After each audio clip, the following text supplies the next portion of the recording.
and welcome to Critical Reroll, the podcast where a bunch of us Critical Role fan nerd folk talk about that show, Critical Role.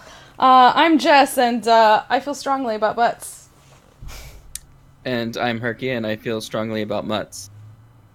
And I'm Ben, and I feel strongly about nuts.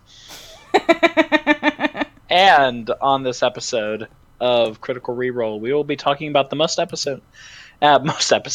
recent episode of Critical Role, where there's no fights, but there's a lot to talk about. So let's dive in, shall we? This is coming right after the Mighty Nein had cleared out the cave of any of the demonic presences that were there, and Yasha had her interaction with the Stormlord and some weird dreams. But moving on from that, they resolve that and figure out what to do now that they've completed the contract that they had been assigned and move on. And they decided to start taking their first steps. But first, we have to look at some of the evidence that was left behind in this cave.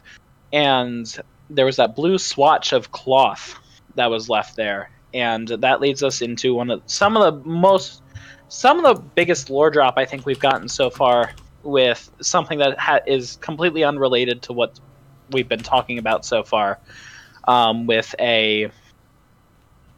some sort of outside faction putting these demonic discs that have been summoning these rifts into the cave, and the same one that they found below the city of beasts. So they do a scrying spell and observe this humanoid with long blonde hair, speaking in some sort of code, etc., and saying something's going to happen in 13 days at a specific location whose name I can't remember right now. But it's I forget. I just exactly had it off the tip of my tongue. Yeah, so if Overcrow. Yes, that. Yeah.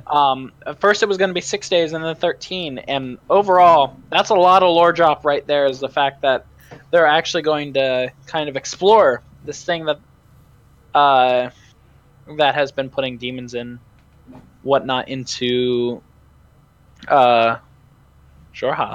So Yeah, so when we encounter this person through the scrying, first of all, Jester's never cast scrying before, so that's a first for Laura. She seemed really excited, and it was funny how she roleplayed it. So excited, it was so cute. Yeah. But it seems like this person is talking to someone else using like a speaking stone, kind of like the one that Caleb has that they found back in what's his name's place in Zadash. Yep, the general and whatnot. Yeah.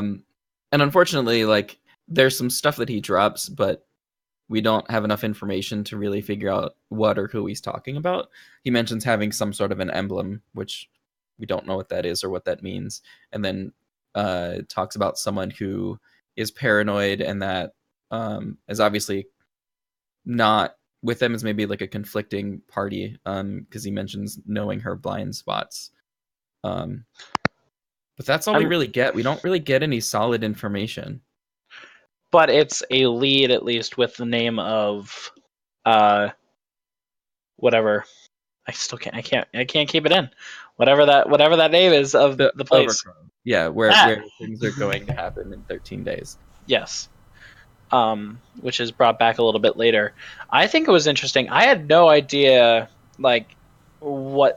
how they actually felt about the woman in question that they were talking about over the stone. I couldn't tell if they were an adversary or if they were just another group that not necessarily adversary, but just not friendly either. Yeah, it sounded like it could have been, like you're saying, like it could have been like mildly adversarial, but it also could have been someone who works with someone but doesn't like them, but isn't like kind of like open about it. Just like the tone and the wording kind of sounded like snarky coworker, or like, I don't know. I thought it was weird the way they worded.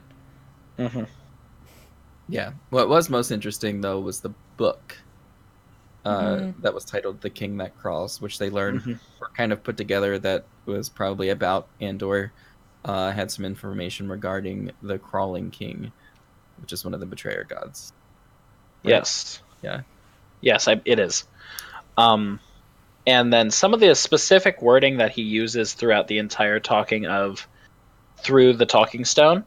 One of the questions that we ended up getting in our little Google Doc sheet that you can Google Forms sheet that you can answer after the episode premieres on our Twitter, Critical Reroll. We got, anybody else find it weird that someone who builds demonic anchors uses angel's eyes as a parting sentiment? That's I never thought about that, but it was definitely interesting. But I'm trying to figure out what exactly their goal was because we didn't get much. Yeah. Like, I don't know. Like, you can always have those sort of bad guys who think they're the good guys type thing, you know what I mean? You have people who could be doing things that hurt a lot of people, and in their mind it's for a good reason or for the right cause, or they're doing the right thing, or blah, blah, blah. And I don't know, and angels don't necessarily have to be the good guys either. I don't know. I think there's a lot of space there there's a lot of room. Well, there's a lot of wiggle room in there. Wiggle, wiggle, wiggle. It could also just be like a tongue-in-cheek, like funny thing. It also could be that he's working apart from whoever he was talking to. We don't know that they were necessarily that him planting this thing necessarily means that the person on the other end of the talking stone was working with him in that respect as well. It could be something completely different. So I'm glad we got this little scene. And one little fun thing that I saw was I loved Jester's use of disguise self or whatever to vividly show the other people what this guy looked like instead of just describing. I thought that was a very clever way of using that spell. Yeah, that was a very good, like, I think we literally previously have been sent that question before where it was like, what's the most creative use of a spell that wasn't the thing? And that was last week. Yeah, and this was a good one. This was a really good example of, like, using, the spells you have and what you have at your disposal for a different, like, normally it's for hiding, right? Or normally it's for, like, sneaking in, or normally it's for these sorts of things. But she was like, oh, I could show you exactly what this person looked like, and we can immediately determine, like, I think a lot of people were expecting Caleb to recognize the person. I think that's where a lot of people's minds first went, but none of them recognized the person. So, but now they vividly know what this person looks like. Should they ever come across them, they'll be like, it's that person that Jester turned into that one time. That one crazy night we all had when Jester turned into that dude. That's actually one of my favorite uses of disguise self, but I also play a character who uses it constantly. But yeah, that's one of my favorite things, is just to show other people what someone looks like. Yep. The other thing that Jester hears is a horse whinny, which doesn't sound at first like it really means much of anything, but it sounds me like it was Matt's way of saying that, oh, they're in a city, well, they're in like a civilized place, which maybe is what leads Taliesin later to ask questions about where this place is. But I thought that was, the first time I heard it, I was like, that's weird. Why did he just mention a horse? That doesn't really give us any information, but I think it was kind of leading towards that. Yep. And also, as Jester pointed out, the horse had a Zemnian accent. Very important. The horse? The horse did? That's what she said! She said, oh yes, the horse that had the... She said the horse. She was obviously joking, because it's Jester, but I thought it was adorable. I missed that. That was funny. I like it. Yeah. So, moving on then outside of the scrying, they discuss some of their next moves, but they kind of ultimately decide that they just have to turn in the quest that they have, the quest within the quest, to get the rewards that they've been looking for from Wako. So they first go turn in the first quest, which is back to the little mine with the giant, to say, hey, your place is cleared, you can leave now. Please do, because we need to send other people here. But they were really nice about it, and I think, honestly, they have allies. that's, I think, after getting respect from them, I'm not saying that they're going to be like super big allies, but it's always somebody like in a desperate need they could go to if they really needed someone to protect them. I mean, they technically have allies in all of Jorhas right now, considering their status and situation. I find that the Jorhas allies are more unstable than the giant ones, because I feel like you could mess up the Jorhas allies very quickly, while the giant ones, you've already done them a big favor. Maybe. I don't know. Like, the favor you did to the Giants was pretty good, but the favor they did to the Dynasty, like, they appreciate that just as much. I don't think the levels aren't that different to me. In fact, I think the Dynasty might be more. The difference is not everyone was directly affected by their favor to the Dynasty, so some of them might be tentative allies just by association. But, I don't know. It's still good. Also, and one thing that... Sorry. No, go ahead. Go ahead. No, go ahead. We kind of skipped over a little bit about the Yasha's talk. Everybody in the party now knows about her wife and her backstory situation. Yes. Yeah. Just figured I would bring that up. No, that's a really good. That's a really good important one, because we all need to. Now they know just how sad her sad backstory is, and it's very sad. And they were even, you know what I mean? It was so sweet how accommodating they were, that they were like, "Oh, do you want to go try and like visit? Do you want to go?" She's like, "No." "Do you want to go get revenge?" "Yeah, I kind of want that. I kind of want to go get revenge." "Okay, we'll get you revenge. Don't worry." Like, I love this group's odd way of support. Like, yes, vengeance for Yasha. Oh. Yeah, it's funny how, like, Yasha and Grog's stories are so similar. Their backgrounds are so similar. Obviously, Yasha's wife in that sort of situation is very different, but they still are just barbarians who came from a tribe, and then they didn't like it or got exiled and want to go back and, like, take revenge and, like, kill some people and be the winners. It's just, like, it's very correlating to Grog, I think. Though I think overall it's a simple but effective backstory, and which is kind of what Ashley needed for knowing that she wasn't going to be here as much, and not make it too complicated. Kind of like not as complicated as Caleb or Ford's or Knott's. That's true. Yeah. Yeah, she was never going to get enough time to really, really investigate it. So something like sad enough that she could kind of go off and be sad at a moment's notice, but like also simple also enough. Kick some ass when she's around and can. Totally. Amazing. Yes. Then skimming back forward, after submitting the first quest to the Giants, they do a quick side stop back at the mine to tell them that, hey, this is done.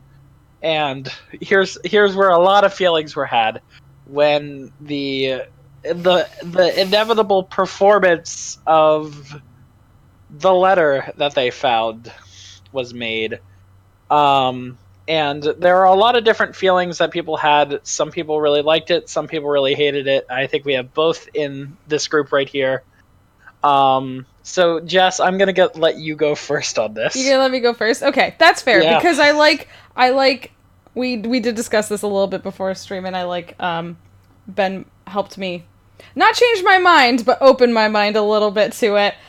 Basically, I didn't like it, but that's just because I don't like that feeling of secondhand embarrassment. I don't like that. Like, I felt really, I know that, you know, the mine foreman or whatever is not a great dude and stuff like that, but there's a lot of, like, just embarrassing someone is so mean, and I just felt so icky about it. I guess it makes me feel I could never do that. Even if I was mad at someone, I couldn't do something so mean. You know what I mean? It's mean. I don't like being mean, and it, like...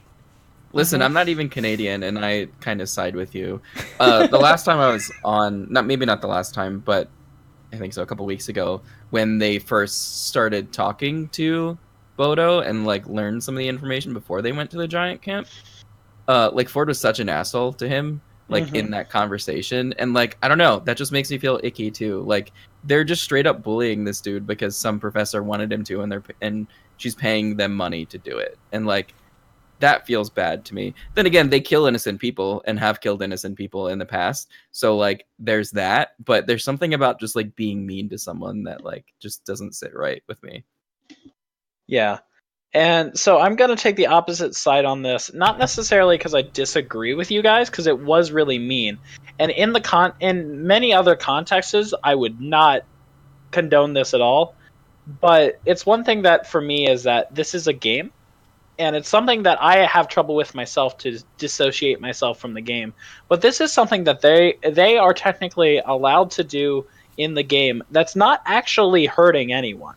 It's not hurting anyone because Matt loved it. Matt Also, they're playing entire thing characters, and it's what their characters would do. So Yes. like it's fine. Yeah, no, it's fine. And I think I completely understand the sentiment of not wanting to, because we're going to come to something later that me and Jess are completely switched on. But I was like, this is funny, and I'm going to try to take this as comedy, as a comedic moment, instead of just necessarily putting myself in their situation, because this situation wouldn't necessarily happen in real life, like exactly like that, because somebody would have actually stepped in real life. While this is a story and it's a game, so while I do agree that it was totally mean and inappropriate and not necessarily at all, I took the humor out of what they were doing.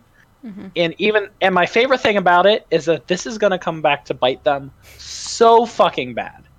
And I'm sorry for the swear, but it's really going to come back to bite them, because I think they made a terrible enemy. I don't think he's important enough to really do we know matter. who she is? She as in Waka, or like Mare? The mistress. The mistress. No. Well, so that was the other thing I was going to mention. Morally, if one would assume that he is in a monogamous relationship with his wife, and this is extramarital things that is not okay with her, then he is a piece of shit and deserves to maybe have that. But we don't know her story. We don't know if she didn't deserve to be embarrassed. Like, we don't know, you know what I mean? As shitty as he was, and maybe he deserved, like, maybe this was like a very reasonable comeuppance for like a bad dude. And we just don't have his full story. We don't know anything about her, so it's kind of crappy to air that laundry when you only know half of who it belongs to. So. That's true. I agree with that. And also, someone who doesn't deserve it. We don't know the allies of those two people. We know very basic, bare bones things about just the guy. The girl, if she finds out about all this is how you get assassins sent after you. Yeah, like, we don't know how important she is. Like, what if she's like... Yeah. So, there's a lot of things that it could end up happening in the future, like way down the line, and it just pops up and you're like, remember what you did to me? And something's going to be taken from the Mighty Nein that's like super important. And I hope it happens. I'm really hoping it happens, because they fucking deserve it. Yeah, I'm curious to see what happens because of this. Like, that's the interesting part for me. I think you're right. I don't think it's gonna do anything, but it would be great if, like, a year down the line, they're just like, hey, do you remember Bodo? And he just, like, comes back and is, like, fallen and has dedicated his life to taking them down. I don't expect to ever see him again. Matt would totally do it, though. The new final boss! Bodo! Some things I did love, though, was... this might have been my favorite thing that's ever happened so far in this campaign, but it's just Lara. Like, Lara every time is just my favorite doing anything she does. But when they're first starting to talk and he's like talking to everyone and she looks like him and he starts to talk and he's like, it seems, and she's like, it seems, and it's just copying him. I don't think I've laughed harder at this campaign in that. And then Marisha's letter that she just came up with on the spot was both awful and amazing at the same time. Yeah. She's a fucking genius. It was very well done. It's for those reasons that I look at what happened in that scene and go, that this is why D&D can exist and you can have fun with it even if you're acting terrible, because we're still getting enjoyment out of it at no one's harm. Yeah. That's where I take from. That's what I tried to take from this really awful in-game situation. Yeah. Sometimes people have romance indigestion. And this is where I wish I had a fart sound effect I could press. Because that's what Jester would be doing right now. Always have your fart sound effects ready, guys. Yeah. Yep. So that's it. So moving on from that. They go back to the city and immediately go to the Dim's Inn and find Yeza alive and well, normal, back in the tavern. Just being a sleepy boy. Yep. Putting their little pets behind the thing, which I can't believe they still have those. But and then they kind of take a moment to relax. Everybody does something, it seems, right before the bed with not seeing Yeza. We have the Speak with Dead from Caduceus with Bo being there, which I thought was really cool that he carried the thing that long just to do Speak with Dead. Do you think that he had planned this ahead of time or just kind of came up with it once they got there? Because I feel like someone would have noticed him carrying the body back. I mean, it's not like a giant body and most of it's been kind of destroyed, but I feel like someone probably would have noticed him collect the body and bring it back. I agree with you. I was surprised that it came up, and that was probably the thing that took me most out of the game, was thinking, no, he didn't mention that at all, I don't think. Yeah, it's probably something that he just came up with, and everyone was like, okay. I mean, it makes for a better situation and story, but yeah, I thought that was weird. Apparently he mentioned, according to Chinscar in chat, he mentioned it back at the Bran. Okay. Said he wanted to wait till the night. Okay, cool. And I think if anyone is going to be fiddling around with a dead body and no one would think twice about it, it's Caduceus. And then, like... That's fair. Fair points. Yes. This is new summary of Caduceus. Yeah, no, it definitely... He has so much to offer everything. So with the Speak with Dead, what do we learn? We learn that the goblin lived there and like kind of was in some sort of symbiotic relationship with the giants. Yeah. Yep. And that human came and started all of this ruckus about 17 days ago. Yeah. So there was some good information they got from it. Yeah. That's it though, right? Like it's basically just that. And that the thing that I can't remember. Oh my god, the place in 13 days is nearby. Oh wait, no, that was the commune. That was Damn it, that was a different time. But still, that also happens at night, right before bed. Yep. So, but that's the main thing gathered from that thing as well. So, just sorry, I was thinking about the other things that happened before bed. So sorry. Yes. Sorry. You mean Jester casting sending? Yep. Yes, I love that part. Oh my god. You Jester mean when she calls her mom, right? I mean, yes, I love that too. But the gentleman, oh my god, he's so suave. He wasn't as bad as he could have been, actually. I was impressed. Oh, yeah. I was impressed that he wasn't, like, more gross, honestly. Really? I'm not your father. I think that he still wants the Mighty Nein's help because they helped him a lot, so he doesn't want to be too mean, even if Jester is right, and he doesn't want to know about it. So, I mean, he still has their blood, so yes, that's a good point. I forgot about that. I forgot he has their blood.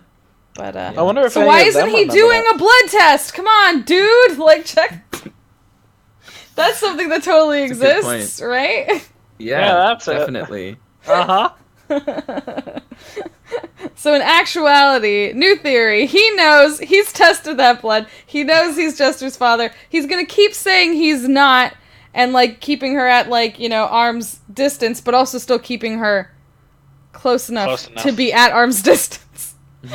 Maybe that's actually the secret reason he takes all of the blood, because he could have so many babies out there to make sure who's not his baby. He has so many babies, you guys. All the babies. There are so many. Jess, what else happens? Oh, God damn it. Before they go to bed? Oh, yeah, Jess. Jess, tell us. Why are you doing this to me? Okay, what happens is that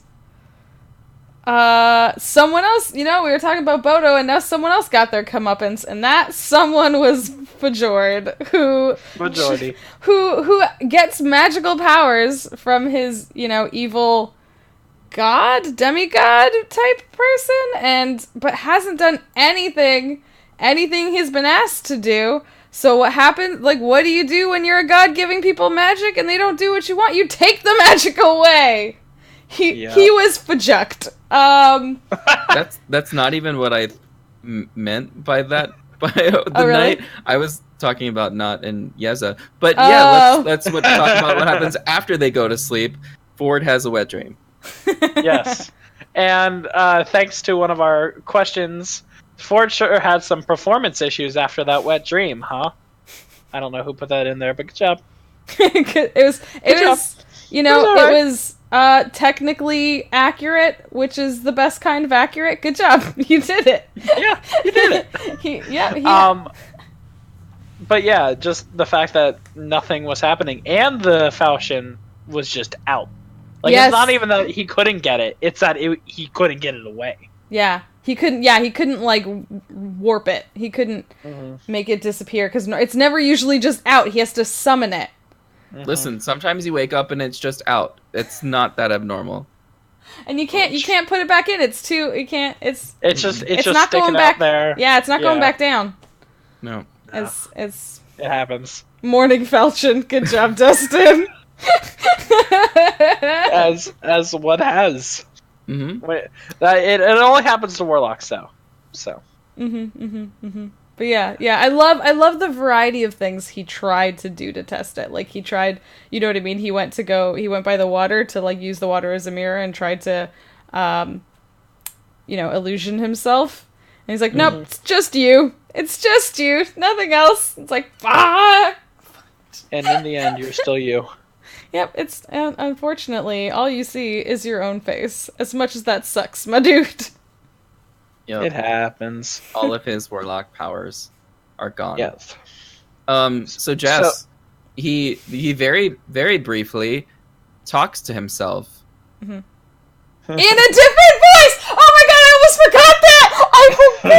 I actually, I hadn't thought about that since he did it and I tweeted out because I freaked out. I forgot about that! His voice changed! Oh my god! Sorry! So, most of the time, he's talking and saying things, but, like, he's not in character, you know what I mean? Like, it's just Travis saying things, like, oh, I do this and I do that, so it doesn't really matter what his voice is when he's saying those things, but then you can hear him, or you can see him, like, thinking to himself, like, what should I do? But I feel like it's also Travis being like, okay, I need to, like, put this out there for, like, forward stuff.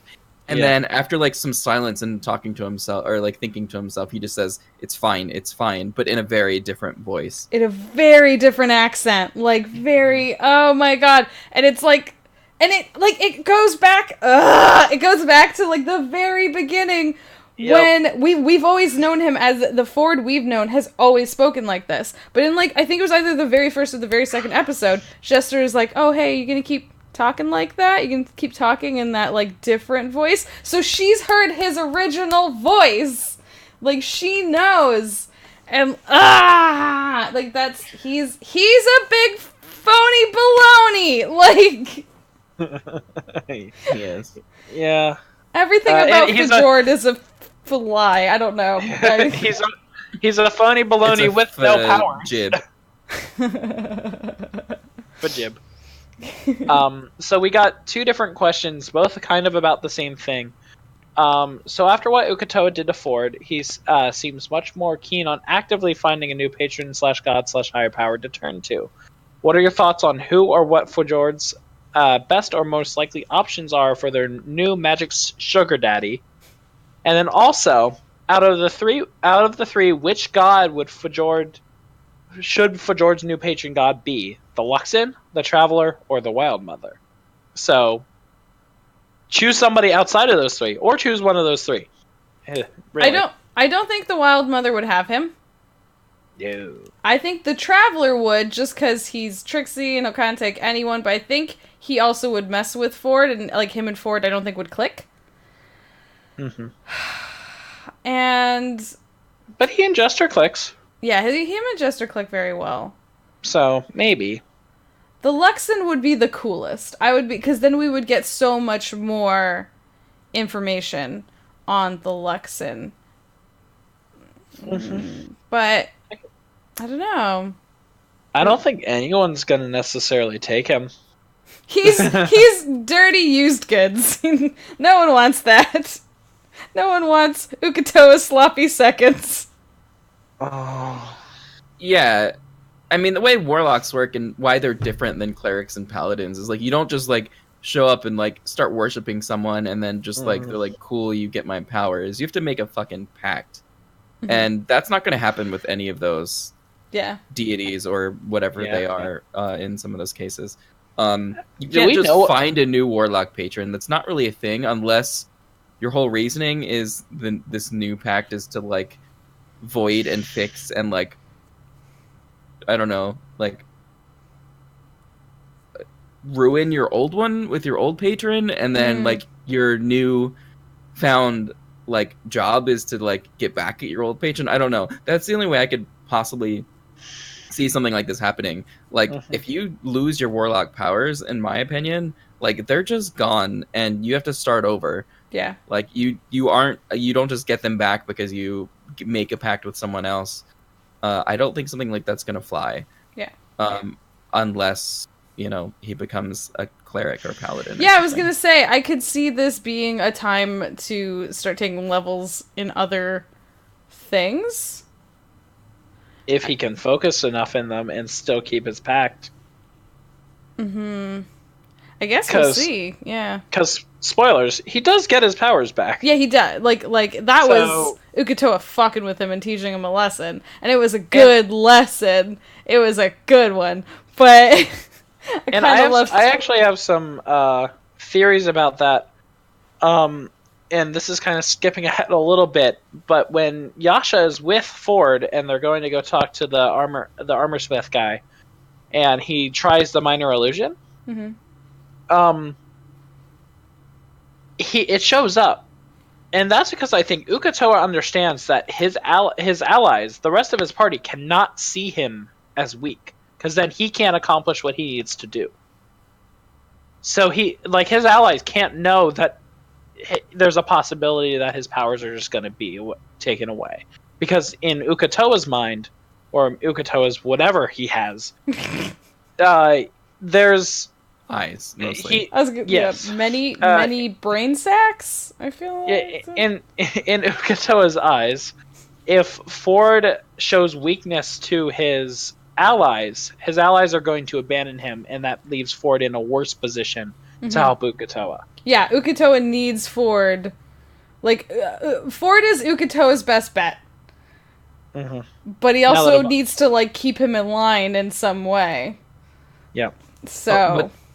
So, don't you think that would be better? So, hypothetically, if Ford lost all of his powers and, like, the Mighty Nein ditched him because he wasn't useful anymore, wouldn't that be more incentive for Ford to go towards Ukatoa because he has literally nothing else at that point?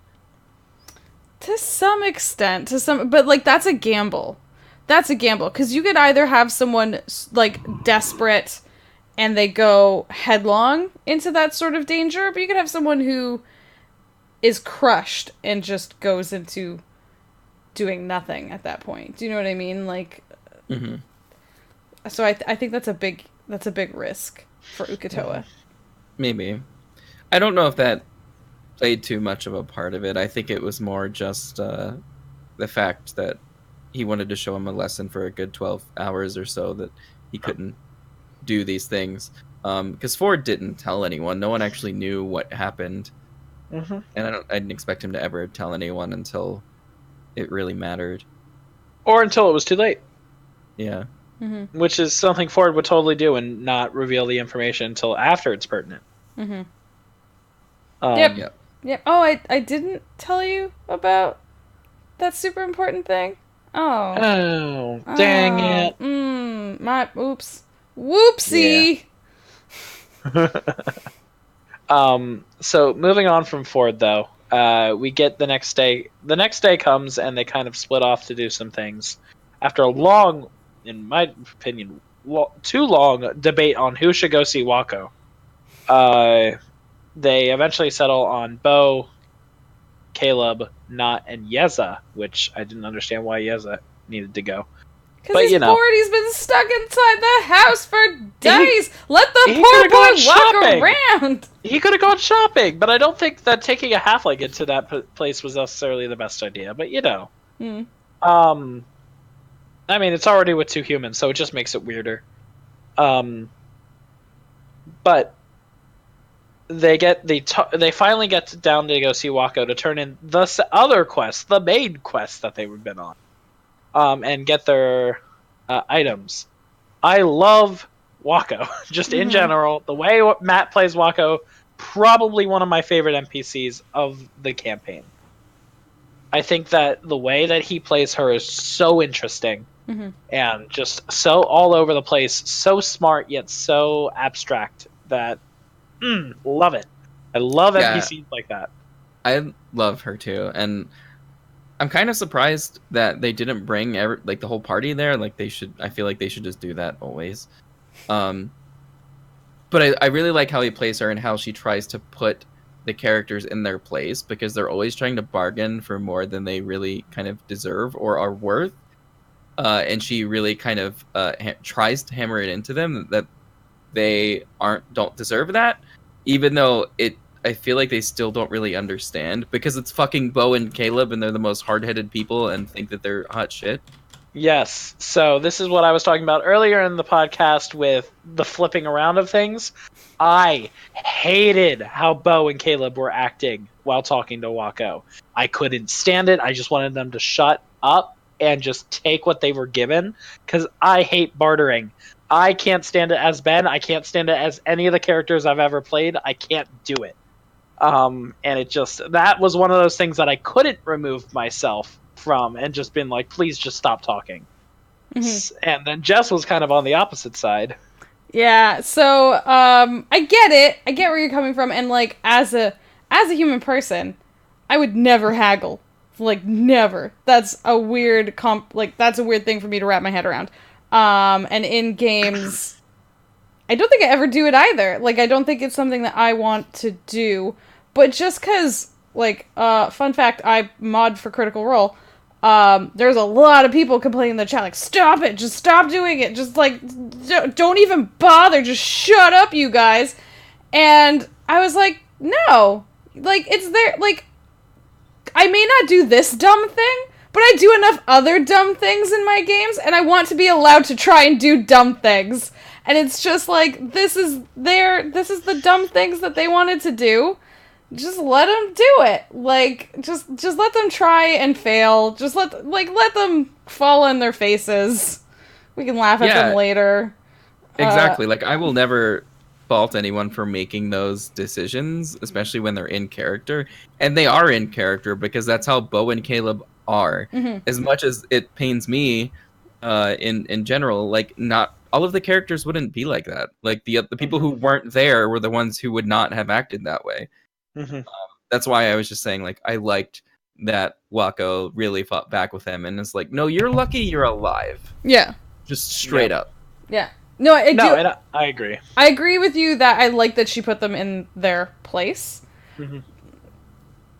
But I'm also like, I'm happy they tried to do their own dumb things, because that's what those characters would do. You know what I mean? So, Yeah. let But the dummies do their dumb things. I don't... Speaking of dumb things, I thought they made a really dumb decision with what they got out of the whole bartering. The sword? Anyway. No, I'm not super concerned about the sword. Honestly, I don't think the sword is really anything that special. But the staff, I talked about this the last time I was on here when they first talked about the staff. When is Caduceus ever going to make a melee attack? That staff is not useful for him in any manner whatsoever. We have never seen him make a melee attack, and he probably never will.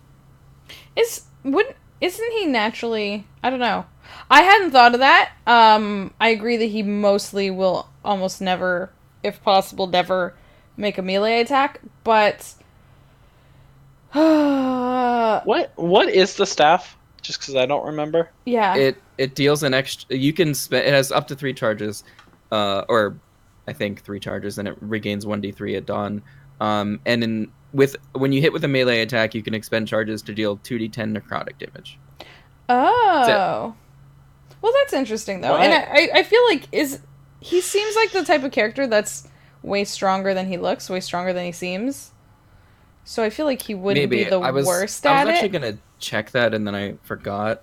Yeah. And okay, so everyone in chat has posted it, and it does specify that it requires attunement by a cleric, druid, or warlock. So that's what we talked about last time. I think Matt brought this up, is give it to Ford and let him absorb it. Put that shit in the falchion. Put that shit right in there. Ooh, I like that. And maybe they'll find out that will be better later. Caduceus' strength is 10, by the way. Oh, no way! Okay, so I take that back! He seemed like one of those people that might be like a gentle giant that was capable of like ripping your arms off, but no, he's not. He's full out a sweet, tall, scrawny boy. Good for him. Oh, 10 is average. 10 is average. Yeah, I'm comparing for like adventurer stats. If this is like and you, that's strong. Like, when you got that +4 to hit when you're like level 9, it's not working out too well for you. Yeah. No, I agree with you. Now that hearing about that, the sword, the more they focus on it, the more I want to believe it's something. Mm-hmm. The sword fragment, the more I want to hope that they're onto something with this. Because I want them to be right, but I also want them to be wrong. In both parts. I think it would be funny either way that they're focusing so much on this. But we've discussed on a previous episode about the sword. I think we got a question about it. And all 3 of us on that episode were like, no, it's not anything. And I still don't think it's anything, but I want it to be something. Mm-hmm. So. It wouldn't be there if they didn't matter in some way. I don't think they're ever going to really be useful items to them. I think they're just going to be story pieces. Possibly. But I wish they got the scary cloak, because that actually seemed useful. Yeah. More useful than the staff, and also I think it's fun, and scary cloaks are cool. Yeah, but they were just getting the interesting magical items, you know what I mean? It is like gold, money, you can get anywhere. You can only get magical items, and that you're reminded of that every so often, because even as it was, at the point they go to the blacksmith and different people, they're like, oh, can you make me something that helps with this? No, because what you need there is magic. And I don't got that. Like, magic isn't... It exists, but it's not an all the time, everywhere, 24/7 thing. You can't just stop at your local 7-Eleven. That's an American corner store, right? That's a thing? Yeah, no, you're right. You're right. Go. Right, and just grab that stuff. So it is fun to pick up the magic items and mix and match and see what they did, and maybe some of the other ones would have been better, but I don't know. Maybe it will turn out the sword is the supreme thing they needed. Who knows? Maybe. We'll see what comes of it. In that same sense, when you talk about items not being useful until you need something magical, that just relates to, and skipping ahead a little bit, Yasha looking for bracers or some other way to increase her AC. Mm-hmm. And that poor girl doesn't have that many options. Mm-hmm.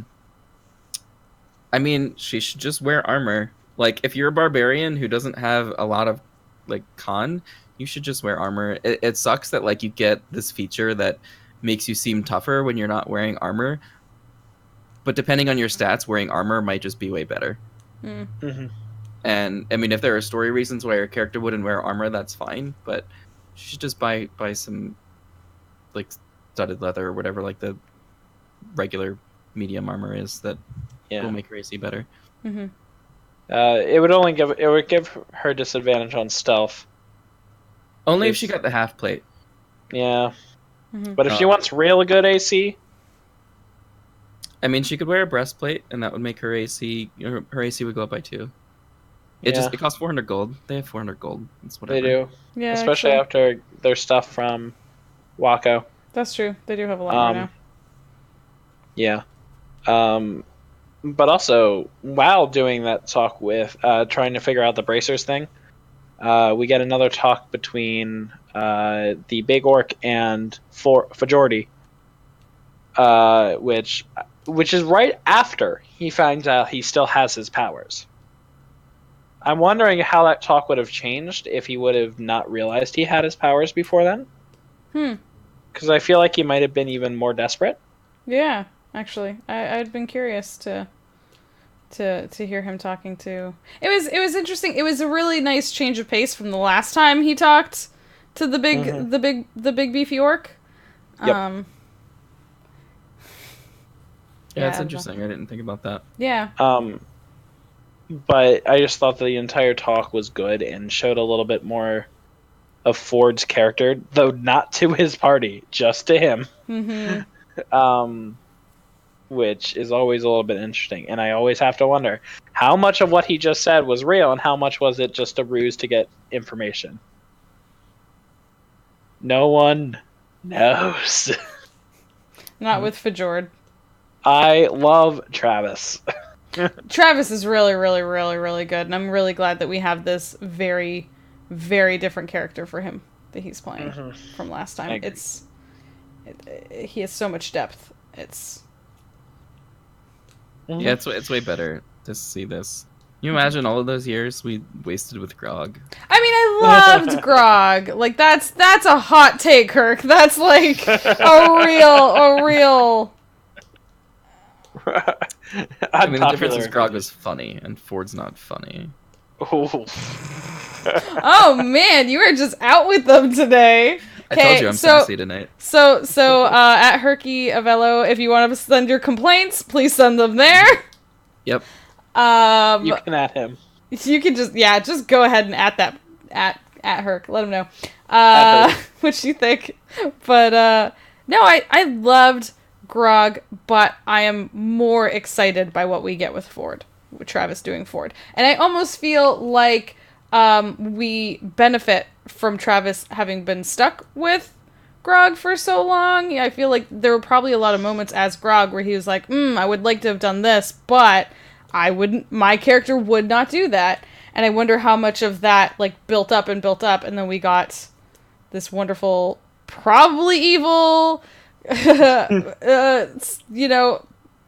kind of strategic tactician with a lot of too much charisma and not always enough wisdom.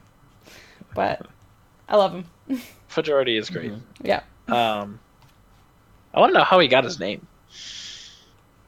From a Ford truck joke. Fair. I meant in character. I want to know how he got his name, but you know. Because you think that's not his real name? Yes. Because it's not his real voice, it's not his real name, it's not his real anything. He's not real. He's not real. He is a character belonging to someone playing a character. He's just a ghost. He's a double. He's a double. I feel like Mollybach would have realized if he was a ghost, though. True. So the second to last important thing that we kind of skipped over because we talked about the worst situation was that the rest of them went shopping and went to the Overcrow Apothecary to scope it out. And all they saw in there were some was a goblin woman NPC and just some like tonics and shit.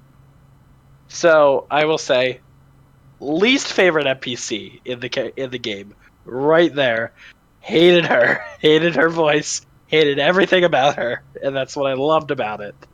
Yeah, I mean, I love her. I think she's great. She's awful, and that's great. No, I don't want her ever to come back. I mean, would be something very important is happening here, so we're gonna see her again. You're right. I'm not saying that I'm right in this situation, but I stand by this that I do not like that NPC's voice because it hurt me. Yeah, It probably hurt me hurt Matt deep. too. Yeah, you're right. So she lives there, and it's her shop, and like they don't really see anything out of the ordinary from their regular visit. Jester buys some hair tonic to make her hair better and shinier or whatever. And then Ford fails miserably in trying to deceive her as to how they heard about this place. Matt doesn't really show too much about what happens when she realizes that he's not telling the truth. And that makes you wonder, like, what did she do or think in that situation? Is she related to what's going on? And does she have an idea maybe that, oh, this person is here because they might know something? Or that person is just lying and, like, making fun of me? Or what? Mm-hmm. It could be a lot of things. Overall, though, even after that entire thing, she seemed friendly enough to the rest of the group that I'm not putting too much stock into what she thought. And I don't think that she's connected to what is happening. But that's just my opinion on it. Mm-hmm. So, Fair. Do you think that the person who's running all of this, like, this is just a place that they chose to, like, meet up or do something, and the person who lives and works here doesn't even know? it's either that or they're in the wrong place. In my opinion, I'm not sure they're in the right place.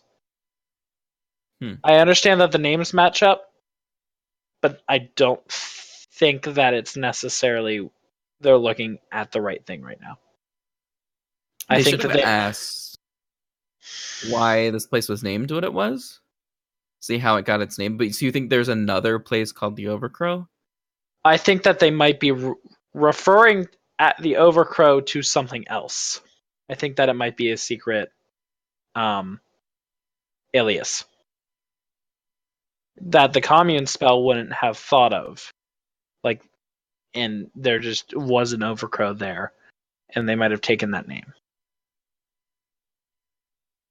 That's just my. I'm just not convinced that they're where they need to be.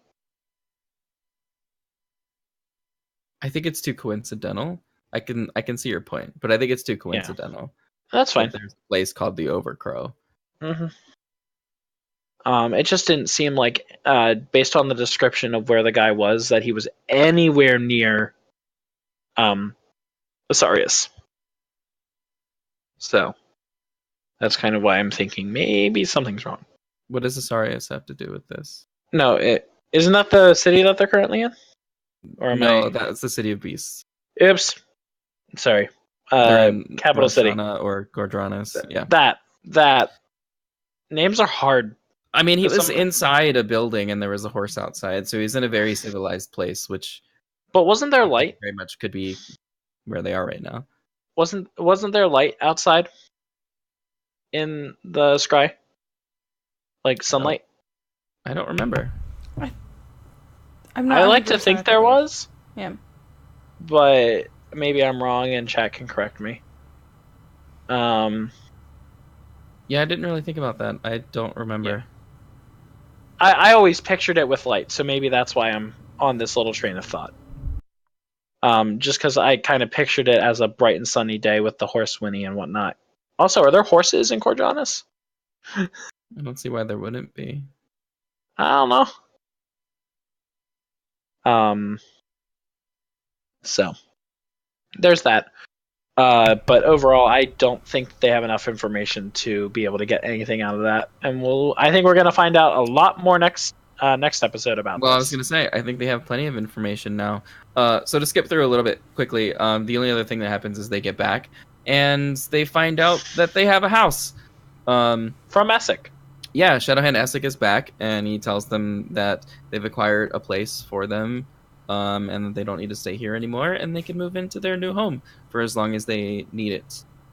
Yep. So Essek takes them to their new home, but before he even takes them, they notice some fun things about Essek. The fact that he floats and the fact that the rain does not touch him, it just kind of goes around him, which is funny.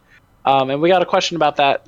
So Essex, so this is exact quote from the question we got. So Essex is a floaty boy. Any theories as to why? Ostentatious effect, an extra couple of inches. Physical difficulty walking, moonlights as a Final Fantasy villain, just that much raw, barely contained talent, secretly infinite number of kobolds in a robe. Whoever said that in, was that the one by FMA? I don't remember. But if it was, great job. Love it. And the answer is, I think that he's just that good. And like that Matt has made it such that like this is some sort of cantrip he's able to somehow cast and continually have up. Mm-hmm. Because he's that good. Yeah, Matt has made it seem like he's doing this sort of effortlessly. Like he literally just effortlessly is floating. Maybe he just has a broom up there. Aha! I feel like that might be seen, but you know. You don't know where that broom is. Fair point. Yeah. I like all the different outrageous possibilities that we got in that question, though. So thank you. I love the Moonlights as a Final Fantasy villain and secretly infinite number of kobolds in a robe. How many kobolds in a robe would it take? I don't. Yes, Jess, continue. I feel like that would give you a different sort of magic power. Not this particular magic power. But yeah. It would be funny.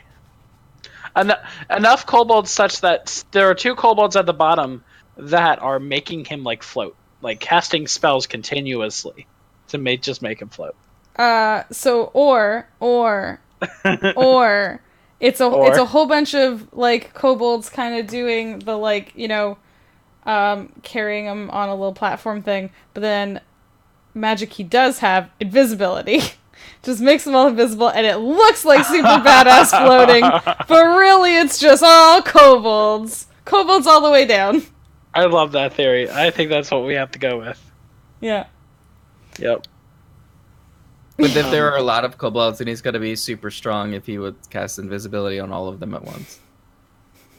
You can't. Well, that makes sense. They're all so small. He just area of effects them. He just like.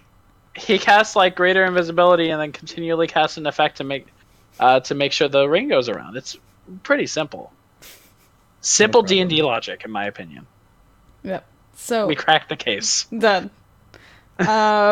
So speaking of which, how many kobolds are going to be in their house when they, like, how many new friend kobolds are they going to have? This secretly was a kobold hideout, and they had to clear it out. I believe it. Yeah. I'm so excited for this house.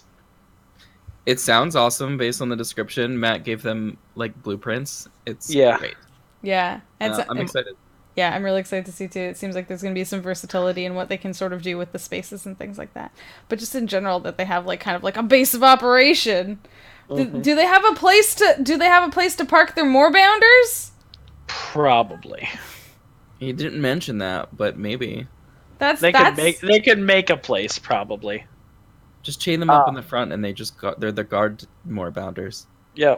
No assassins getting in here from Bodo or whatever his name was. So, I have 2 things though with the house. One, I really can't wait to see what the critters create, like the artist critters that have like modeling experience. I can't see I want to see some 3D shit of this house, because I think that would be great.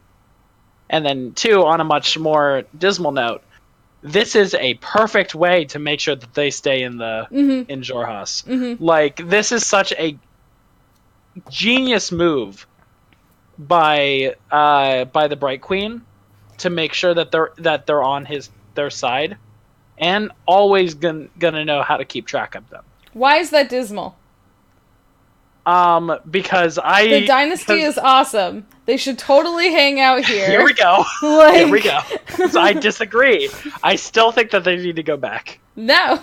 They're in the best place possible, being treated. I don't think that it's as good as you make it seem. They would never get treated this well back in the Empire. The Empire is full of way more sleazy stuff. Like, they got it so good here. What? There's no more Bounders back in the Empire. It's a terrible place. Okay, no, hold on.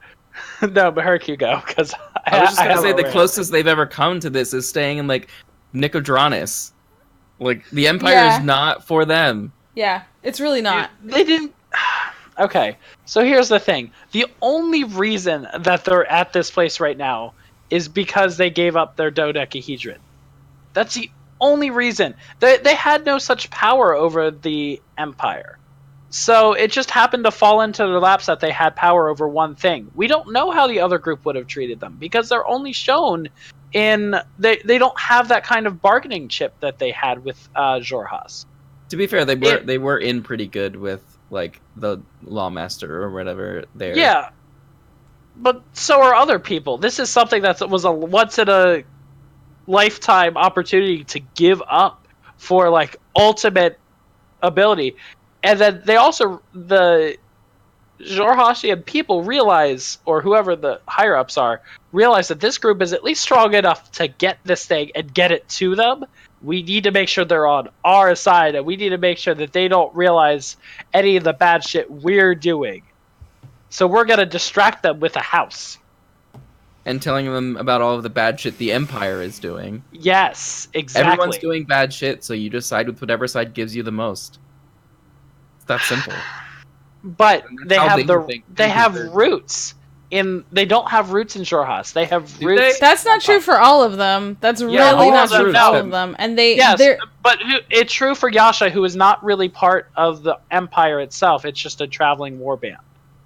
Right. So none of them really have roots in the Empire that matter. The only thing that's in the Empire right now is not Sun. Mm-hmm. Bo. No. Bo doesn't give a shit about her family. Bo hates her family. Not she the family, but Cobalt's soul at least. But she can still work with those people. Like, she can work with those people if she really wants to, if that's really important to her. They didn't even seem particular about picking sides and being like, this side is right and this side is wrong. They're on the side of, like, hey, you know what's great? Knowledge. Yeah, they're everywhere. They're love us some knowledge. They're all over the place. Yeah. They're not an Empire thing. Yeah, so they won't care, I don't think. Like, I don't think they'll mind that she's there. I agree with Herk that the only actual thing they have tying them to the Empire is not Sun. And if they can bring him over there and put him in their fancy new house, they're good. They're good to live a cushy life. Like, they're fine. They can still adventure. They have a nice, awesome home base. They got people treating them good. They got, like, fun adventures. They've got a real mission that they're concerned about with all the gates opening and the rifts forming and stuff like that. Like, there's a lot here for them. There's nothing for them back at the Empire. Hard disagree. They're doing good and making things better here. Yeah. Like, humans and, like, solving real problems. I don't disagree with you there. I don't think that they can't do good here. I just think that there's more ties, and it's not going to be as easy as you guys say it will be. And I think that they're going to run into a really big problem at some point if they decide to stay here. Like a problem that's going to possibly split the group. I don't know. We'll see. So, as we give them a house, and they assumedly are going to be staying here for a little while, at least for 13 days. Mm-hmm. They're going to have a little bit of downtime. Yay, downtime. I wish I had more time to think about this, but what do you guys think they're going to do during their downtime? Decorate their new house! It's already fully furnished. But they're going to rearrange it and make it more Mighty Nein-y. Maybe. Mighty Nein-y. I love it. Yeah, they're gonna figure out where to... a nice play yard for their moorbounders. They're gonna have to, like, maybe they'll do some more training with the moorbounders, because they don't know enough cool tricks yet. You know, they gotta teach them how to, like, shake paw and stuff like that. So, Jester probably gonna go do some traveler pranks, I assume. Gotta meet your prank quota all the time. Probably. Yeah. I was gonna say I wrote down a couple things that I thought of since you mentioned Jester. Mhm.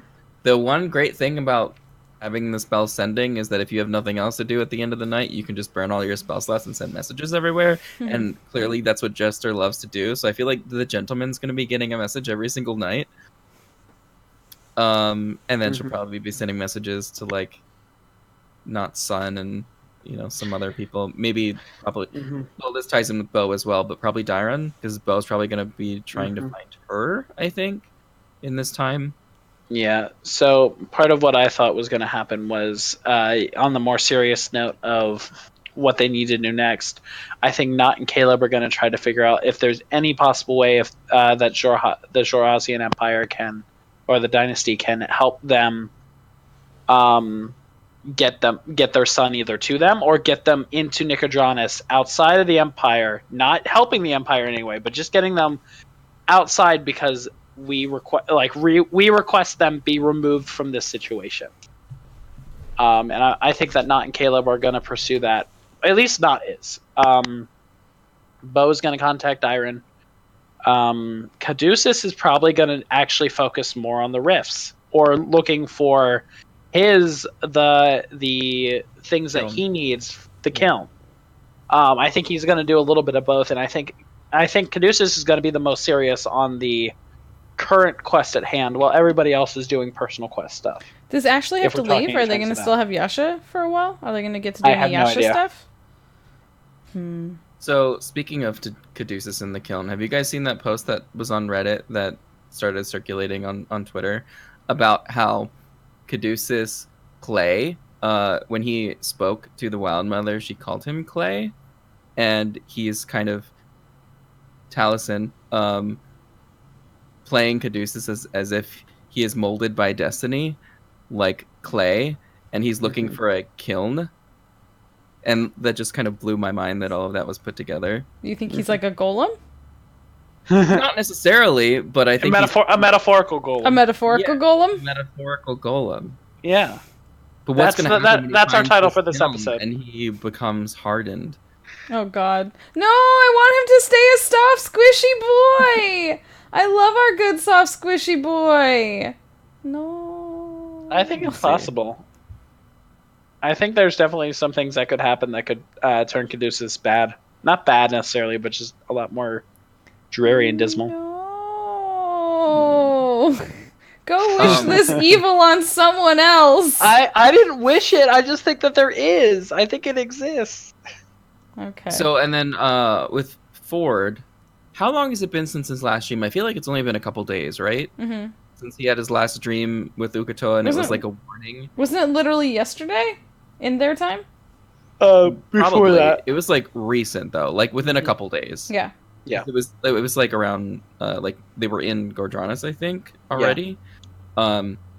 So if Ukatoa is getting antsy and making this stuff happen within a couple days, what do you think is going to happen in a week of downtime? Do you think he's going to have more dreams? I guess Matt's probably not going to plan to have that if he's trying to skip through some stuff. But I feel like if Ukatoa is pissed, like, and Ford's just going to be staying here for a week or more, he's probably going to be real antsy. And I'm assuming trying to do some like research or some way to figure out what's going on with Ukatoa and what he needs to do. Mm-hmm. I think you're right that there'll be at least. I don't think Matt would take the time to, RP out Ukatoa, taunting him every freaking day. But I think we'll get at least one big scene of another kind of connection and like discussion and either threat or demand to fall in line type thing. Mm-hmm. Right. I was just thinking, like, if it was happening every couple days, like, Ukatoa's not going to be happy if Ford stays here for 2 more weeks. Yeah. Ford can go get on, oh God, what's it called? When you go look for a new patron, you swipe left, you swipe right, you, Tinder. Where you look for patrons? I'm sure they've made an app of that by now. Yeah, there's an app for that. To gender. So. No, Dustin. I was trying to think of a good pun and it didn't come to me. Yeah. That's fine. Nothing's coming to Ford either, so it's fine. Oh, burn. So, that basically they're gonna get some downtime. That's great. We haven't seen that in a while. So, and then we have a fun little question to end this off. Just something that we got. If you created a secretive faction, what would your signature / parting message or greeting be?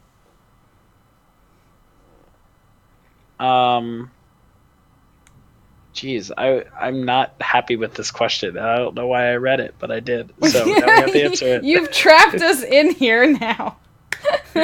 We had it. No one told me not to say it. You're the questions, man. Yeah. Man. Look, Kate said flip this. Because she's always over there in chat flipping tables. she's real good at flipping tables. It's definitely her jam. It's like her bread and butter. I'm good at flipping birds. Flip that bird. Like so you're saying for like a closing line, like a sign out? It could be either like a greeting or parting message, just to say that you're part of this organization. Like my So fraternity, my fraternity this- has one. So Wow. This I I think get- it's I get on what they're saying. From Angel's Eye. yes, Mm. yeah. So something similar to that. Oh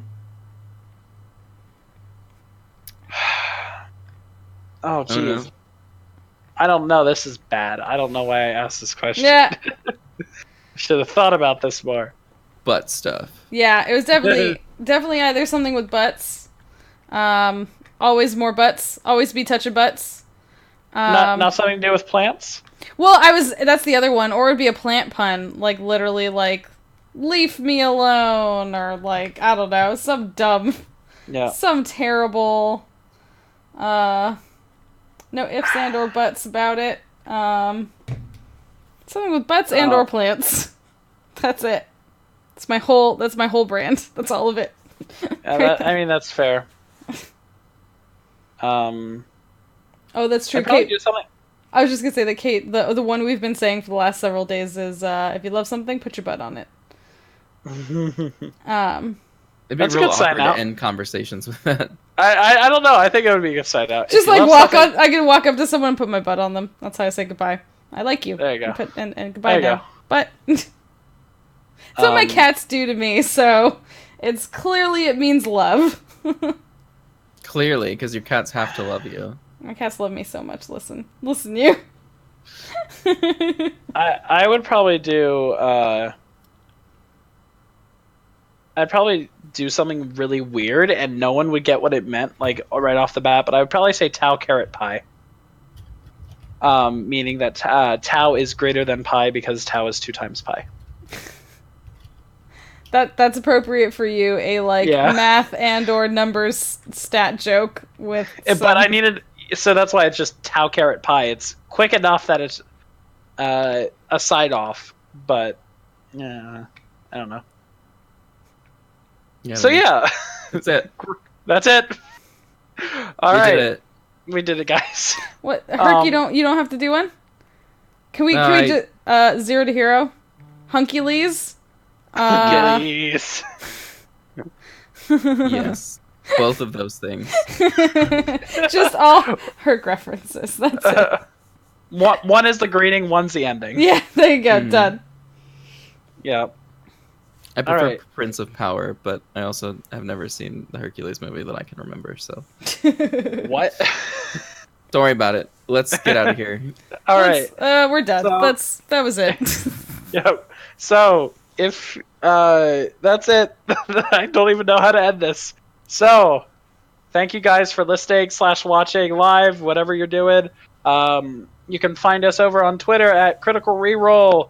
You can find us on Twitch live at 9 p.m. Eastern Standard Time on Sundays at Twitch / Critical Reroll. And you can find us on all the different podcast apps that you probably found this one on if you're listening to this now. 'Cause we do that thing. So You can find me in my house most of the time. Don't follow me on the internet. I bet I travel a lot, and you can find me at at Bardic Puppy on Twitter because I'm always on the internet, but never in the same place. I'm Jess, and you can find me on the internet. So I guess once you're done at Herk's house, come hang out with me on the internet. None of you are invited to my house. That will keep out all of you vampires. Oh, that's true. You gotta put that out there right now. Those pesky vampires will just get in. Yeah. But yeah, you can find me at go_JG on Twitch and Twitter and all that jazz. And we love chatting with you. And ascribe, all those things that have buttons. If it has a button, press it for us. Thanks, you guys. You're awesome. Heart your face. Have a good night. Bye. We'll see y'all next time. Bye. Woo!